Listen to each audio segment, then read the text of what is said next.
جلدی میں اور بھی چیزیں مکمل کر دوں. اللہ کے نبی صلی اللہ علیہ وسلم پناہ مانگا کرتے تھے. چوتھی چیز ہے والکسلی، سستی سے، کاہلی سے، ہے نا. کتنے سارے لوگ ہم میں سے ہیں بڑے سست رہتے ہیں. سستی کی ایک وجہ یہ رہتی ہے کہ ان کا ذہن سست ہوتا ہے، کچھ سوچتے نہیں اچھے طریقے سے کہ مجھے لائف کے اندر کیا کرنا ہے، مجھے کیسے آگے بڑھنا ہے، مجھے کچھ کرنا چاہیے. بے شک زندگی کا مقصد اللہ کی عبادت ہے، لیکن اس کے ساتھ ساتھ ضروریات زندگی بھی ہیں. شادی بیاہ ہے، شادی بیاہ کے ساتھ ساتھ بچوں کو پرورش بھی ہے، ان کو پڑھانا ہے، ان کو دین کے راستے پر چلانا ہے، ان کا مستقبل سنوارنا ہے. یہ ساری چیزیں انسان کے ساتھ ہونی چاہیے، لیکن پھر بھی ذہن سست ہے تو بیٹھے رہتے ہیں. ایسا بیٹھے رہتے ہیں. اللہ پر بھروسہ رکھیے، مگر اللہ پر بھروسہ کا مطلب کیا ہے؟ اللہ کے نبی صلی اللہ علیہ وسلم نے اپنی زندگی میں یہ سمجھا دیا کہ اونٹ کو پہلے باندھ دو، پھر اللہ پر بھروسہ کرو کہ انشاءاللہ میرا اونٹ غائب نہیں ہوگا، ہے نا. اونٹ کو چھوڑ دیے اس کے بعد بھروسہ کر رہے نہیں اونٹ غائب نہیں ہوگا، تو یہ بھروسہ نہیں ہے اللہ پر. اسی لیے پہلے محنت کیجئے، پھر اللہ پر بھروسہ کیجئے کہ انشاءاللہ اللہ مجھے دے گا. آپ گھر کے اندر بیٹھے ہوئے ہیں، ایسا ہاتھ پر ہاتھ رکھ کر کے سوچ رہے ہیں اللہ مجھے دے گا، تو کیا گھر میں اگر اللہ تعالیٰ آپ کو دے گا؟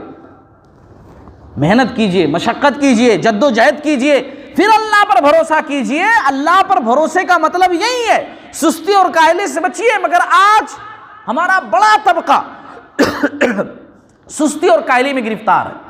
نماز کے اندر بھی لوگوں کو دیکھتا ہوں کہ نماز کے اندر بھی کھڑے ہو کر کے بڑے بڑے جمائیاں لے رہے ہیں، منہ کھول رہے ہیں، جبکہ نماز میں آنے کے لیے باقاعدہ کہا گیا وضو کر لو تاکہ پھرتی آ جائے، ہے نا. سستی نہ رہے، ایک دم ایکٹیو ہو کر ٹھہرو. مگر اس پر بھی بہت سارے لوگ عجیب قسم کا ٹھہرتے ہیں، یعنی ایک دم سست لیزی ہو کر کے، ایک دم کسلان، سستی، کاہلی ان کے چہروں پر نمایاں ہوتی. جبکہ اچھی طریقے سے ہر مسلمان کو جان لینا چاہیے سستی شیطان کی طرف سے ہے، چستی اور پھرتی اللہ کی طرف سے ہے. اور کیوں نہ ہو، فجر کی نماز ہم لوگ تو پڑھتے نہیں. رات کے اندر بڑی مشہور حدیث میں کئی مرتبہ بیان کر چکا ہوں، شیطان 3 گرہیں لگاتا ہے ہمارے سر پر آ کر کے.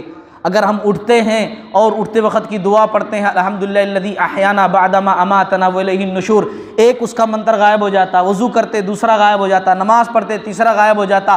ہماری صبح الحمدللہ چاق و چوبند پھرتیلی رہتی. اور اگر نہیں پڑھتے، وہی صبح ہمارے نوجوانوں کی طرح 12 بجے، ایک بجے رات تک جاگ کر کے، پھر اس کے بعد 8 بجے، 9 بجے، 10 بجے، 11 بجے، 12 بجے، 1 بجے اگر اٹھیں گے تو نتیجہ کیا ہوگا؟ شیطان کا وہ جادو باقی رہتا ہے، اور پلس اس کے اوپر سے شیطان کا پیشاب بھی کان میں رہتا ہے. جی ہاں، اللہ کے نبی صلی اللہ علیہ وسلم کی حدیث ہے، جو فجر کی نماز نہیں پڑھتا، سورج نکلنے تک سویا رہتا ہے، تو شیطان جو اس کے کان میں پیشاب کر کے جاتا ہے. سستی کیوں نہیں رہے گی میرے بھائی؟